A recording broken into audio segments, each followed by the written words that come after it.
challenges that I've encountered in composting over the years. I'm not going to talk about how to make compost. There's classes you can take. There's a ton of YouTube resources. There's a ton of great things out there. So I'm not going to duplicate that, and those people will do a better job. But here are the challenges that I've faced trying to create compost. Number one, the biggest challenge that I've seen is that the size of my chunks are too large. The pieces are too big to compost well, like a whole potato that's too big. It's much easier to reduce in size.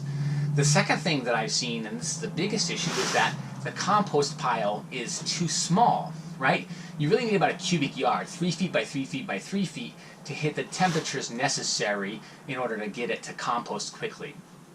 The third biggest challenge that I've had is a moisture problem. Either it's too wet because it's uncovered in the spring and it gets a ton of moisture and it gets soggy and slows down, or it's too dry in May, June, July. So the way that I've kind of dealt with this is by covering it in the winter. That also helps to keep in some of the heat, and it lets me control the moisture. And then as spring comes, I tend to uncover it and add water if I need to. Another thing I've done pretty successfully is I put like a drip emitter or a sprinkler head on top of the pile, and then connected that to an on-off valve so I could hydrate the pile whenever I needed to, and then I tarp the whole thing. That's worked really well. The most impressive compost pile that I've ever seen was this pile that was about 50 feet wide by about 10 feet tall and about 100 yards long, and it was at Field of Fork.